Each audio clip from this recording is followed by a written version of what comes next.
CSS sur PUREchannel, Cansei de Ser Sexy. Muito obrigado de venir. De nada. I'm very happy to do this interview with you. I grooved listening the record since 3 days I've been dancing in my place. My first question was like, did you want it to do a very club record? I'm thinking about the 2 or 3 first songs of Liberacion that have a different sound of your previous record, more keyboards, more clubbing sound. Was it an envy you had to dance even more than what you used to do? I think that this has to do with the fact that we had a long time to do the album. So lots of these songs that you're talking about, like Hits Me Like a Rock and City Girl, they used to be really different songs. They were more stripped down. And since we had so much time, we would start reworking them and, you know, like shaping up. And we have some other songs that didn't make the album that are really danceable and pop, but we wanted to make a cohesive playlist with the idea that we wanted to put with the album. There was... I think it's about the fact that Donkey was made on the road, and this one we were chilling in São Paulo, we were hanging out together, and it was quite different. Yeah, you took more time to record and more time in studio too? Oh yeah, it took more than 1 year. That's the first time that we did that, because we were very lucky actually to be able to do that. So we actually, there were times that we thought everything was done, and then we listened everything again, said no, let's change this and that, and we went back to the studio and did that. So it was kind of a luxury that we had in this album that we didn't have in the past album. With more time, did you have surprises with one each other, saying, oh gosh, she can do that on the guitar, or after working a lot she has that sound, or you can do those kind of melodies? Were you surprised taking more time? Yeah. Well, there was one part of the recording process that Carol was recording a guitar, and then for Ruby Eyes, and then we were starting to do with the como é que é a alavanca? The vibrato on the guitar. And in the end, the recording thing went with 4 hands. It was because Carol couldn't do it alone and play it because it was too much vibrato. So she would play the guitar and Adriano would do the vibrato. And yeah, This must be very complicated to do on stage. Adriano must. Now I use the tremolo.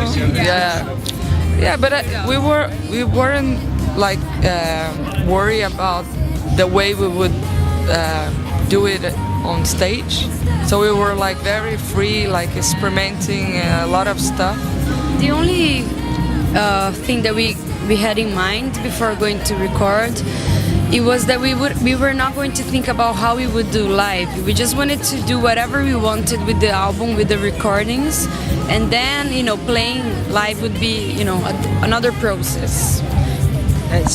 The record is called Liberacion. It feels like it's a step of liberty for you playing. It's the feeling we have while listening the record. There's a moment after Echo of Love where the melodies becomes more rock or more, I don't know how to say it, yeah.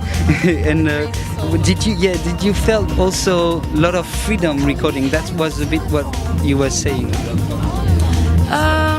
I think each of us, we relate to this title differently. I really liked that this time I wanted to scream more and do different vocal stuff that I did comparing to the other albums. So I was really happy with that. and I think the fact that we allowed ourselves to do, like she said before, not worry about how we would play it live, because that sometimes limits us a little bit. So we went crazy with Spanish guitars and trumpets and saxophone, which we don't have on stage. Yeah. So that's some kind of like creative freedom that we allowed us to have. there's also a link on that record is the power of your melodies and the chorus that stay in mind. Echo of Love, I had it in mind for 3 days, and it works on many songs, and that's a link to me, the power of every chorus and every moment in the record, and also the lyrics. I thought that record was written for someone. It's like if you were singing for someone. There's a lot of love issues, and also it's like it is said to someone, whoever it is. But is it right? Do you feel that way? Some songs Are more direct. are more direct, but you know, some of them were not made for someone, you know, like Hits Me Like a Rock and Partners in Crime. But then it's always a bit of longing, you know, that you wish there was someone. Red Alert as well. You wish there was someone, but there isn't. So it's about longing. Very strange intro also on Red Alert. You like the introduction, you like wondering what's gonna happen. It's true. Yeah, it's about, I wish there was someone. And the Partners in Crime is super sexy, and the voice is quite different on that song. It's like a different tone, maybe. I think it's the closest that of my spoken voice. Yes, Almost Deeper. whisper. You have a sexy voice on the phone, then maybe. Thank you. Last question. You always describe, no, it's not the last one, but almost, as artistic collective.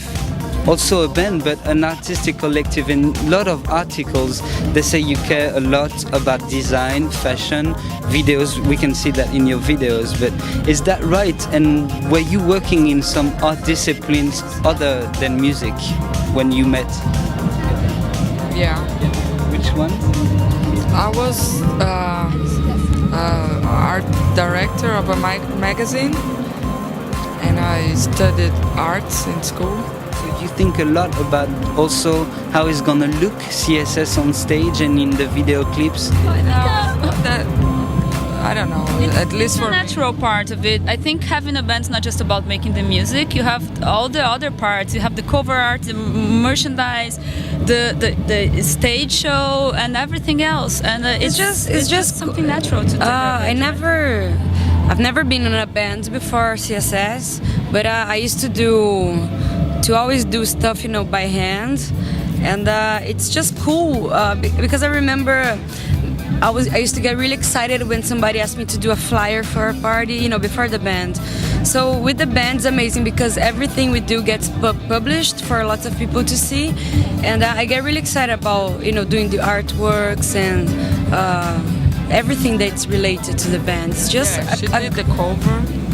it's just a great opportunity, you know, and it's even cooler because it's something that's yours and you can do everything, you know, there's no limits for what you can do. And Okay, the last question now, your name, which is one of the best names I think in these past years, Cansei de Ser Sexy. And I always thought, gosh, when you heard that from Beyonce, were you saying, she's saying bullshit? Or were you saying, oh, she's saying what we think every day? We are Cansei de Ser Sexy. so it was the first option. First option. Yeah, because it's crazy. It's like I'm tired delusional. of being rich. I'm tired of, you know, it's exactly, it's delusional. Mostly for her because she's, you know, things that she does is very sensual powered, and she's a sensual person, you know, the way she dances and the way she presents herself, so it doesn't make sense. Yeah, I like things that doesn't make sense, and it doesn't even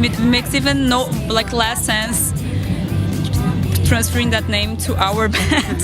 So yeah, but I think when we considered that name and when we went with it, it was basically because we were not expecting nothing with the band, and we just, you know, we wanted to have the most ridiculous name possible, and I think that's the biggest proof. yeah. We still carry it. Did she wrote to you ever? Did she? Oh, Beyonce, no. We saw her in a party once in Japan, and then we saw her from a really long distance, and that was really cool. No, she was with Solange, her sister, and me and my friend were like, and she was like Beyonce and Solange leaving the party, and we were like to Solange, we love you so much, and then Beyonce was like laughing, like doing.